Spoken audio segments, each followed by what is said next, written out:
Hello all! ఇది అమ్ము చెప్పే కథలు.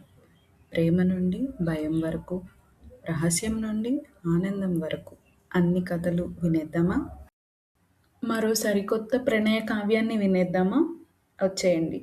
అదొక మల్టీ సూపర్ స్పెషాలిటీ హాస్పిటల్. ఆ హాస్పిటల్ బెడ్ మీద స్పృహ లేకుండా అలా అచేతనంగా పడి ఉన్న లేఖనని పక్కనే చైర్‌లో కూర్చొని అలాగే చూస్తూ ఉన్నాడు ప్రణయ్.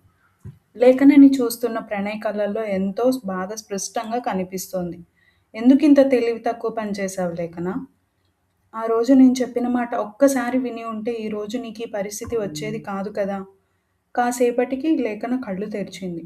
తననే కళ్ళార్పకుండా చూస్తున్న ప్రణయ్‌ని చూసి తన కళ్ళల్లోకి చూసే ధైర్యం చేయలేక తల దించుకొని ఏడుస్తోంది. ఎందుకంటే ఆ కళ్ళల్లో కోపం లేదు, ద్వేషం లేదు, చిరాకు లేదు, అసహ్యం లేదు. కేవలం ప్రేమ మాత్రమే కనిపిస్తోంది. అసలు తాను ఇలా ఎందుకు చేయాల్సి వచ్చిందో చెప్పడానికని నోరు తెరిచి బావా అని పిలిచింది. నన్ను పెళ్లి చేసుకుంటావా లేఖన? తాను ఏం విన్నదో అసలు తాను విన్నది నిజమో కాదో తెలియని పరిస్థితిలో ఓసారి ప్రణయ్ వైపు చూసింది. నేను జోక్ చేయడం లేదు. నిజంగానే అడుగుతున్నాను. నన్ను పెళ్లి చేసుకుంటావా? తను ఇప్పుడున్న పరిస్థితుల్లో అసలు ఏం మాట్లాడలేదు. తన మౌనాన్ని అంగీకారంగా భావించి లేచి బయటకు వెళ్ళి, మావయ్య తనకేం కాలేదు. బయట ఫుడ్ తీసుకోవడం వల్ల ఫుడ్ పాయిజన్ అయిందంతే. మీరేం భయపడకండి. స్టమక్ క్లీన్ చేసేసాం. లేఖన ఇప్పుడు బానే ఉంది. మీరు కాసేపు ఆగి వెళ్లి చూడండి. థాంక్స్ ప్రణయ్. నోట్లో నుంచి నురగ వచ్చేసరికి చాలా భయపడిపోయాం. విషం తాగిందేమో అని. అయినా అలాంటి పిచ్చి పనులు చేయాల్సిన అవసరం మన లేఖనకి లేదు కదా! అందుకే ఏం కాదు అని ధైర్యంగా ఉన్నాం. ఇప్పుడు నువ్వు ఫుడ్ పాయిజన్ అనగానే కొంచెం రిలీఫ్ అనిపించింది. ఇట్స్ ఓకే మామయ్య. మీరు కాసేపు ఆగి వెళ్లి చూడండి. నాకు పేషెంట్స్ వెయిట్ చేస్తున్నారు. నేను వెళ్తున్నాను అని వెళ్ళి తన క్యాబిన్‌లో కూర్చొని లేఖన గురించి తనకి తెలిసిన గుర్తు తెచ్చుకుంటాడు. మధుసూదన్ భారతి గార్లకి ఒక్కటే కూతురు. తానే లేఖన. ఒక్కగానొక్క కూతురు కావడంతో మధుసూదన్ గారు లేఖనని చాలా గారాబంగా పెంచాడు. ఎప్పుడూ తనని నోరెత్తి ఒక్క మాట కూడా అనేవాడు కాదు. ఇక కొట్టడం అంటే అది కల్లో కూడా జరగదు.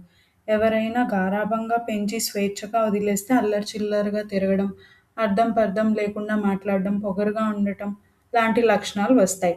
కానీ మన లేఖనకి అంతా రివర్స్‌లో జరిగింది. లేఖన చాలా నెమ్మదస్తురాలు, భయస్తురాలు. పెద్దలంటే గౌరవం. డబ్బు మీదున్న అహంకారం కానీ, పొగరు కానీ మచ్చుకైనా కనిపించదు. కొత్త వాళ్ళతో మాట్లాడడానికి చాలా భయం. ఎవరితోనూ పెద్దగా కలవదు. తనకి ఉన్న ఒకే ఒక్క ఫ్రెండ్ బిందు. తన పక్కింట్లోనే ఉంటుంది. చిన్నప్పటి నుంచి ఇద్దరూ చాలా క్లోజ్‌గా ఉండేవాళ్ళు. లేఖన అమాయకత్వం వల్ల తనకి ఎలాంటి ఆపద రాకూడదని బిందు ఎప్పుడూ తనని అంటిపెట్టుకొని ఉండేది. స్కూల్, కాలేజ్ అన్ని చోట్ల ఇద్దరూ కలిసి చదువుకున్నారు. ప్రణయ్ భారతి వాళ్ళ అన్నయ్య కొడుకు. చిన్నప్పటి నుంచి లేఖన అంటే చాలా ఇష్టం. ఆ ఇష్టంతోనే ఎప్పుడు సెలవులు వచ్చినా అందరికంటే ముందే ప్రయాణం అయ్యేవాడు. చిన్నప్పటి నుంచి చూస్తూనే ఉన్నాడు కాబట్టి, అందులోనూ ఇష్టం కాబట్టి లేఖన గురించి బాగా తెలుసు. కానీ మన లేఖ ఇప్పటి వరకు ప్రణయ్‌ని కనీసం చూడను కూడా చూడలేదు. చిన్న వయసులో అంటే కలిసి ఆడుకుంది కానీ, ఒక వయసుకి వచ్చినప్పటి నుంచి ఎప్పుడూ ప్రణయ్ ఇంటికి వచ్చినా చాలా వరకు రూమ్‌లో నుంచి బయటికి వచ్చేది కాదు. ఒకవేళ ఎప్పుడన్నా ఎదురుపడినా తల ఎత్తేది కాదు. కానీ ప్రణయ్ మాత్రం తాను తల ఎత్తకపోయినా తనని చూస్తూనే ఉండేవాడు. అంత ఇష్టం. ఇప్పుడు ఆ ఇష్టం ఇంకా పెరిగింది. ఇష్టం కాస్త ప్రేమగా మారింది. ప్రణయ్‌కి డాక్టర్ అవ్వాలని చిన్నప్పటి నుంచి ఆశ. అందుకే ఇంటర్మీడియేట్ అయిపోగానే ఎంఈ ఎంబీబీఎస్ కోర్స్‌లో జాయిన్ అయ్యాడు. లేఖన డిగ్రీ జాయిన్ అయింది. లేఖన డిగ్రీ పూర్తవ్వగానే ప్రణయ్ తనకి ప్రపోజ్ చేశాడు. కానీ ఊహించని విధంగా అటువైపు నుంచి ఆన్సర్ రావడంతో తనని తాను నమ్మలేకపోయాడు.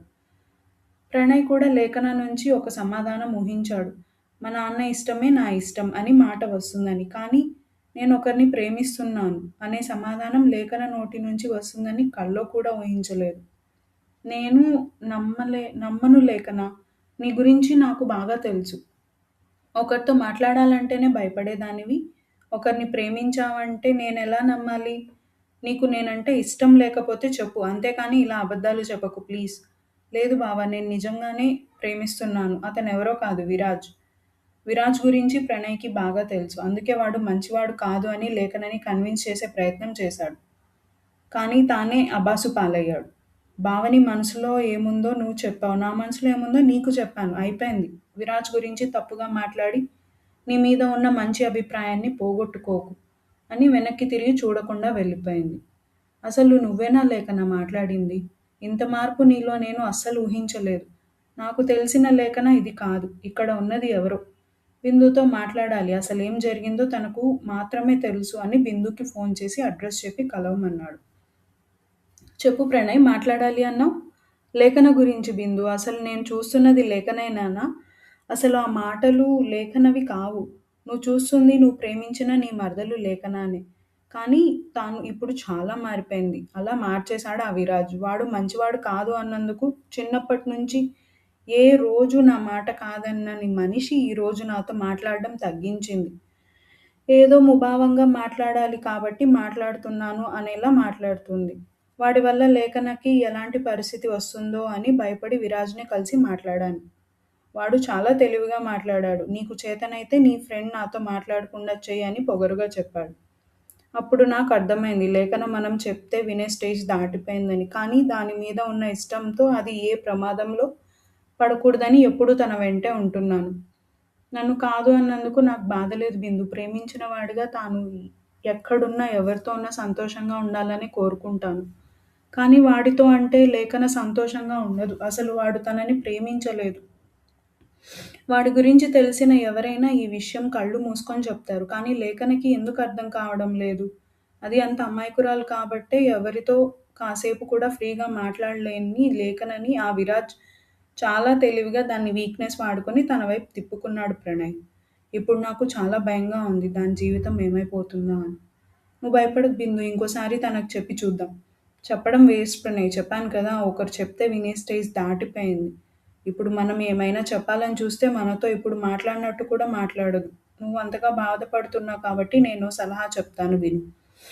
నువ్వు లేఖనతో మాట్లాడే బదులు ఓసారి విరాజ్‌తో మాట్లాడు. తప్పకుండా విందు. ఒకసారి కలిసి లేఖనని వదిలేయమని చెప్తాను అని విరాజ్ దగ్గరికి బయలుదేరాడు. వెతకపోయిన తీగ కాలికి తగిలినట్టు దారిలోనే కనిపించాడు విరాజ్. దగ్గరికి వెళ్ళి విరాజ్‌ని కన్విన్స్ చేయడానికి ట్రై చేశాడు. విరాజ్, నీ సరదాలకి, సరసాలకి చాలా మంది గర్ల్ ఫ్రెండ్స్ ఉన్నారు కదా! మళ్ళీ లేఖనని ఎందుకు ట్రాప్ చేస్తున్నావు? హలో మిస్టర్ ప్రణయ్, ఇది పప్పు ఉంది కదా అని రసంతో తినడం మానేస్తామా? ఇది అంతే. మిగిలిన వాళ్ళంతా ఒక ఎత్తయితే లేఖన ఇంకో ఎత్తు. అందులో మరదలు, అమాయకురాలు ఇప్పుడు పూర్తిగా నా కంట్రోల్‌లో ఉంది. అందుకే చెప్తున్నా ప్లీజ్ విరాజ్, లేఖనని వదిలేయ్. నీకు చేతనైతే లేఖన దగ్గరికి వెళ్ళి లేఖన, విరాజ్ మంచివాడు కాదు, తాగుతాడు, అమ్మాయితో తిరుగుతాడు, వాడిని వదిలేయ్ అని చెప్పు. రేయ్, తనని మాటలతో బాగా మాయ చేశావురా. ఇప్పుడు ఎవరి మాటలు వినే స్టేజ్‌లో లేదు. అందుకే నీ దగ్గరికి వచ్చి అడుగుతున్నాను. నువ్వే ఏదో ఒకటి చేసి నువ్వంటే అసహ్యం ఏర్పడేలా చెయ్యి. ఏంటమ్మా ఇంత కష్టపడి ప్లాన్ చేసి తనని నా కంట్రోల్‌లో పెట్టుకుంది. నా అంతట నేనే దాన్ని దృష్టిలో చెడ్డవాడిని అవ్వడానికా? నెవర్. సంవత్సరం కిందట దాన్ని జాతరలో చూసినప్పుడే దాని మీద మనసు పడ్డాను. నిజం చెప్పాలంటే ఒక్కసారైనా దాంతో ఎంజాయ్ చేయాలనుకున్నాను. కానీ అదేమో పాత చింతకాయ పచ్చడిలా నేనెన్నిసార్లు ఎదురుగా వెళ్లి నిల్చున్నా కనీసం తలెత్తకుండా నా ఇగో హర్ట్ చేసింది. అందుకే ఎలా చెప్తే అది నా దారిలోకి వస్తుందో అలా చెప్పి మాయ చేశాను. నేను చెప్పే ప్రతి మాట దాని మనసుని కదిలించేలా మాట్లాడి, దానంతట అదే నాకు ప్రపోజ్ చేసేలా చేసుకున్నా. ఇంత చేసింది దాన్ని నా అంతట నేను వదిలేయడానికా? అఫ్‌కోర్స్ వదిలేస్తాను. కానీ ఇప్పుడు కాదు. దాని అణువణువు రుచి చూసి, నా మోజు తీరేంత వరకు ఎంజాయ్ చేసి, ఆ తర్వాత నువ్వన్నట్టు నా మీద అసహ్యం కలిగించి వదిలేస్తాను. ప్రణయ్‌కి విరాజ్ చెప్పే మాటలు కోపం తెప్పిస్తున్నా సైలెంట్‌గా ఉన్నాడు. కానీ చివర్లో చెప్పిన మాటలకి ప్రణయ్ కంట్రోల్ కోల్పోయాడు. కోపంగా విరాజ్ కాలర్ పట్టుకొని, రేయ్, లేఖన విషయంలో తప్పుగా ఆలోచించావంటే చంపేస్తాను అని కాలర్ వదిలేసి, ఛ! అసలు అలా ఎలా ఆలోచించగలిగావురా? తను నీ మేనమామ కూతుర్రా. కావాలంటే పెళ్లి చేసుకొని సంతోషంగా చూసుకో. కానీ ఇలా మాత్రం ఆలోచించకు ప్లీజ్. విరాజ్ గట్టిగా నవ్వి, ఆర్ యూ జోకింగ్ ప్రణయ్? పెళ్ళా? దాన్నా? నేను దాన్ని పెళ్లి చేసుకోవడానికి ప్రేమించలేదు. అసలు నిజానికి ప్రేమించాలి అని కూడా అనుకోలేదు. కానీ అంత ఈజీగా లొంగే రకం కాదు అని ఈ దారిన ఎంచుకోవాల్సొచ్చింది. అంతేకానీ పెళ్లి చేసుకొని జీవితాంతం దాంతో ఉండడానికి కాదు. దాంట్లో ఎంజాయ్‌మెంట్ ఏముంది? అసలు నా లైఫ్ స్టైల్ వేరు. ఎప్పుడూ ఒకే అమ్మాయి అంటే బోర్ కొట్టదు. దేవుడిచ్చిన ఈ జన్మకి నేను న్యాయం చేయాలి అనుకుంటున్నాను. ఉన్నన్ని రోజులు సంతోషంగా నచ్చినట్లు ఎంజాయ్ చేయాలి. అదే నా ఫిలాసఫీ. విరాజ్, నేను ముందే చెప్తున్నాను. నువ్వు ఎవరి విషయంలో అయినా ఎలాగైనా ఉండు. కానీ లేఖన జోలికి రాకు. ఈసారి లేఖన నిన్ను కానీ, నువ్వు లేఖనని కానీ కలిస్తే నేను నీ గురించి పూసగుచ్చినట్టు మామయ్యకి చెప్పాల్సి ఉంటుంది. జాగ్రత్త. ఓహో! అలాగా. సరే ట్రై చెయ్యి. కానీ నీ ప్రయత్నం మొగ్గులోనే వాడిపోతుంది మిస్టర్ ప్రణయ్. విరాజ్ వైపు కోపంగా చూసి అక్కడి నుంచి వెళ్ళిపోయాడు. 2 అవర్స్ తర్వాత లేఖన నుంచి ఫోన్ వచ్చింది ప్రణయ్‌కి. అర్జెంట్‌గా కలవాలి అని. ప్రణయ్ కూడా విరాజ్ గురించి చెప్పాలి అని బయలుదేరాడు. ప్రణయ్ వెళ్ళేసరికి లేఖన చాలా కోపంగా ఉంది. ఏమైంది లేఖ? ఎందుకంత కోపంగా ఉన్నావు? బావ ఒక్క విషయం అడుగుతాను. నిజం మాత్రమే చెప్పు. నువ్వు విరాజ్ దగ్గరికి వెళ్ళి నన్ను వదిలేయకపోతే చంపేస్తాను అని బెదిరించావా? లేఖన అసలేం జరిగిందంటే చెయ్యి అడ్డుపెట్టి, ఆగు బావ ముందు నేను అడిగిన దానికి మాత్రం సమాధానం చెప్పు చాలు. నువ్వు బెదిరించినా నన్ను వదలను అన్నాడని విరాజ్‌ని కొట్టావా? అసలు లేఖనని ఎప్పుడూ ఇలా చూడలేదు ప్రణయ్. ఎప్పుడూ చాలా సాఫ్ట్‌గా అందరితో నవ్వుతూ అమాయకంగా ఎవరితో మాట్లాడుతున్నా భయపడే లేఖనలో ఈరోజు కొత్త కోణం చూస్తున్నా. కోపమంటే తెలీని లేఖన మొట్టమొదటిసారి ఒక చీటర్ కోసం తనతో కోపంగా మాట్లాడటం తలుచుకుంటే ఒకవైపు కోపంగా ఉన్నా, మరోవైపు తన భవిష్యత్తు ఏమైపోతుందో అని భయపడి కోపాన్ని అదుపు చేసుకొని, లేఖన ప్లీజ్ నేను చెప్పేది ఒకసారి విను. విరాజ్ నువ్వనుకున్నంత మంచోడేం కాదు. వాడికి లేని అలవాట్లేదు. అమ్మాయిల పిచ్చి కూడా ఉంది. నిన్ను కూడా వాడు ట్రాప్ చేశాడు లేఖ. నిన్ను నిజంగా ప్రేమించలేదు. నేను చెప్పేది నిజం. నన్ను నమ్ము. నువ్వు ఇలాంటి మాటలే చెప్తావని నాకు విరాజ్ ముందే చెప్పాడు బావ. నీ లవ్‌ని యాక్సెప్ట్ చేయలేదని ఇలా ఇంకొకరి మీద లేనిపోని నిందలు వేయడానికి సిగ్గుగా లేదా? ఇప్పటివరకు నీ మీద ఓ మంచి అభిప్రాయం ఉండేది. కానీ ఈ రోజుతో అది కూడా పోయింది. బావ చివరిసారిగా చెప్తున్నా. ఇంకోసారి నాకు కనిపించకు. నా విషయంలో కానీ, విరాజ్ విషయంలో కానీ కలగజేసుకోకు. అదే నీకు, నాకు మంచిది అని ఒక చూపు చూసి వెళ్ళిపోయింది. ప్రణయ్ ఆ సమయంలో పడ్డ వేదన అంతా ఇంతా కాదు. తనతో అలా మాట్లాడింది అని కాదు. పోయి పోయి అలాంటి వాడిని నమ్మి తన జీవితాన్ని చేజేతులారా నాశనం చేసుకోబోతున్నందుకు. అంతా గుర్తురాగానే ప్రణయ్‌కి మొదటిసారి లేఖన మీద కోపం వచ్చింది. ఆ రోజు ఒక్కసారి నా మాట విని ఉంటే ఈరోజు నీకిలాంటి పరిస్థితి వచ్చేది కాదు కదా! ఎంత చెప్పాలని ట్రై చేసినా కనీసం నా మాట వినిపించుకోకుండా వాణ్ణంత గుడ్డిగా నమ్మావు అని పేపర్ వెయిట్ తీసి విసిరి కొట్టాడు. మధుసూదన్, భారతి లోపలికి వెళ్లి లేఖనని చూసి తాను బావుంది అని సంతోషపడ్డారు. కాసేపు తనతో మాట్లాడి ప్రణయ్ దగ్గరికి వచ్చాడు మధుసూదన్. ప్రణయ్ లేఖనని ఇక ఇంటికి తీసుకువెళ్ళొచ్చా? అలాగే మావయ్య డిశ్చార్జ్ పేపర్స్ రెడీ చేశాను. మీరెళ్ళి రిసెప్షన్ దగ్గర అడగండి. అలాగే బాబు. బాబు లేఖనకి ఏం ప్రమాదం లేదు కదా? మామయ్య అది జస్ట్ ఫుడ్ పాయిజన్ అంతే. ఈ మధ్య తనకి బయట ఫుడ్ బాగా అలవాట్లయినట్లుంది. కొంచెం అది తగ్గించమని చెప్పండి చాలు. ఓకే ప్రణయ్ నేనెళ్ళి బిల్ సెటిల్ చేసి డిశ్చార్జ్ పేపర్స్ తీసుకొస్తాను అని వెళ్ళిపోయాడు. వారం రోజుల తర్వాత లేఖన ఎలా ఉందో చూద్దామని ప్రణయ్ తన ఇంటికి బయలుదేరాడు. ప్రణయ్‌ని చూసి మధుసూదన్ ఆప్యాయంగా పలకరించాడు. మామయ్య నేనోసారి లేఖనని చూడొచ్చా? అదేంటి బాబు అలా అడుగుతావు? వెళ్ళు అదిగో ఆ పైన గదిలో ఉంది. అలాగే మామయ్య అని లేఖన గదిలోకి వెళ్ళాడు. తాను వెళ్ళేసరికి లేఖన కూర్చొని కాళ్ళు దగ్గరగా పెట్టుకొని 2 చేతులు మోకాళ్ళకి ఆనించి ఎటో చూస్తోంది. ప్రణయ్ లేఖన దగ్గరికి వెళ్ళి తన ఎదురుగా కూర్చున్నాడు. తన్ని చూడగానే లేఖన సరిగ్గా కూర్చొని తలదించుకుంది. ప్రణయ్ తన తల ఎత్తి ఇప్పుడేమైందని అలా తలదించుకున్నావు లేఖ? అదేదో నేను చెప్పినప్పుడే ఒక్క నిమిషం నా మాటలు విని ఉంటే ఈరోజు నువ్వు ఇలా తలదించుకునే పరిస్థితి వచ్చేది కాదు కదా! సైలెంట్‌గా ఏం మాట్లాడకుండా ఏడుస్తోంది లేఖ. ప్రణయ్ తన కళ్ళు తుడిచి నేను నిన్ను బాధ పెట్టడానికి రాలేదు లేఖ. నేను అడిగిన ప్రశ్నకి నీ నుంచి సమాధానం రాలేదు. ఆ సమాధానం కోసం ఈ రోజైనా వస్తుందేమో అని వచ్చాను. ముందులాగా నిన్ను పదే పదే విసిగించను. నీ నిర్ణయం ఏదైనా నాకు సమ్మతమే.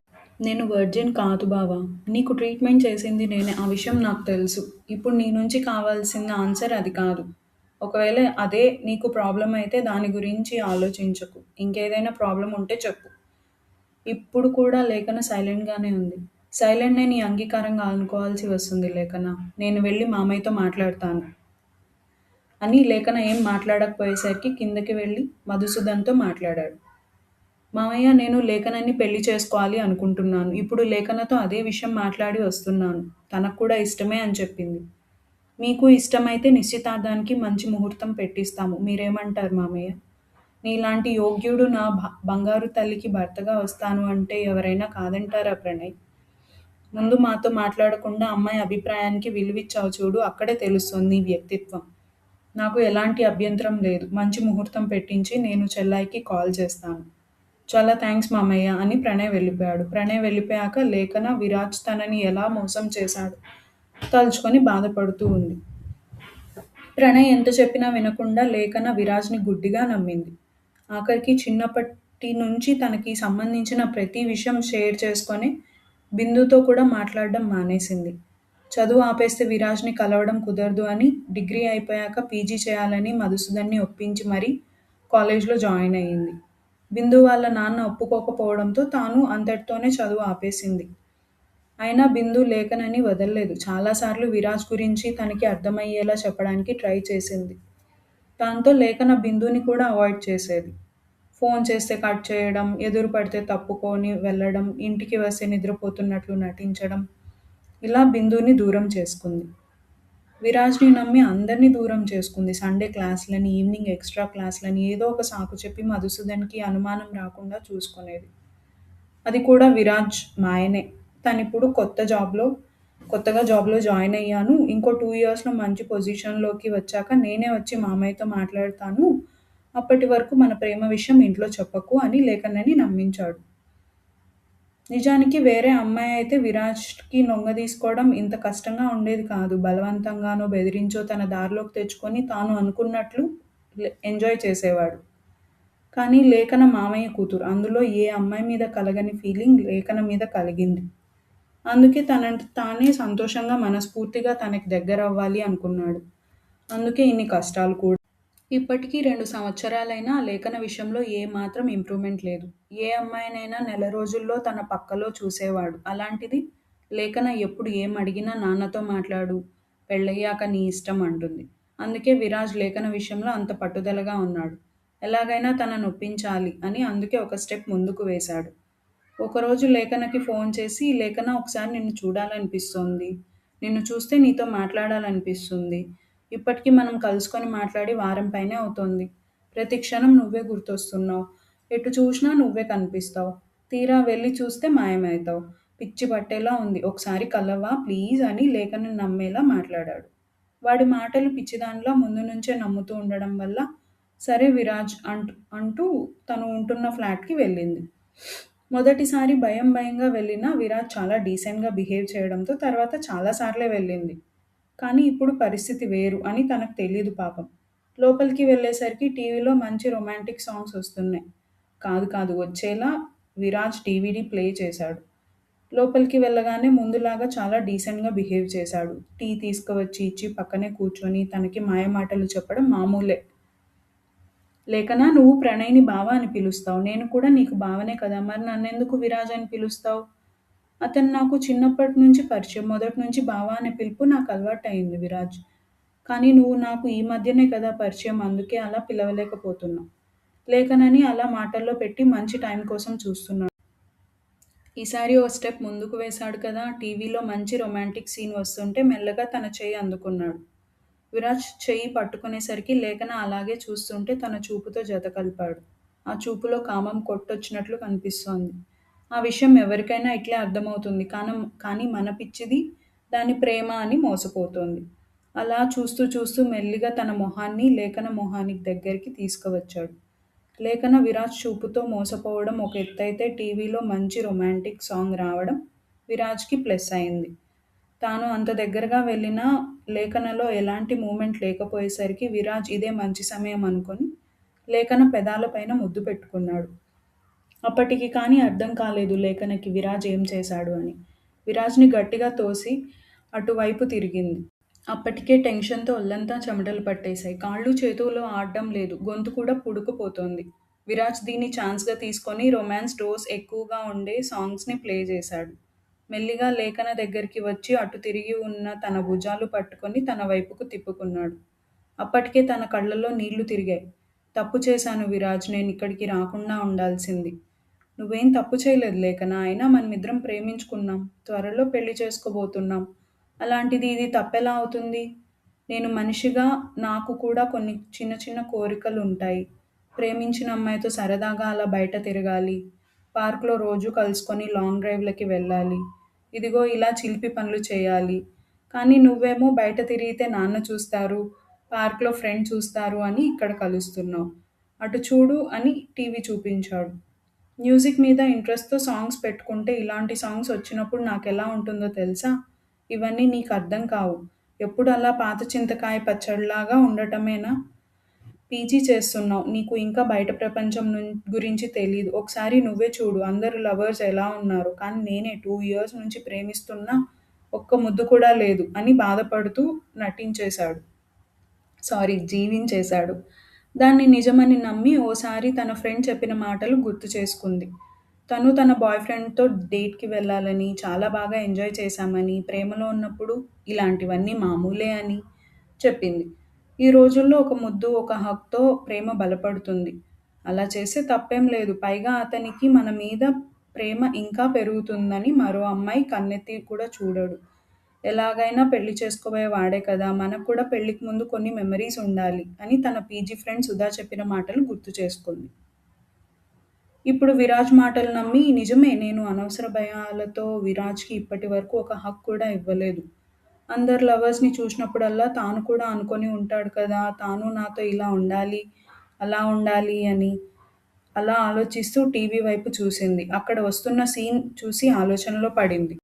ఈ కథ మీకు నచ్చిందని అనుకుంటున్నాను. నచ్చినట్లయితే లైక్ చేయండి, కమెంట్ చేయండి, సబ్స్క్రైబ్ చేయండి. కథలు వినే మీ ఫ్రెండ్స్‌కి కూడా షేర్ చేయండి. నెక్స్ట్ కథలో మళ్ళీ కలుద్దాం. Thank you.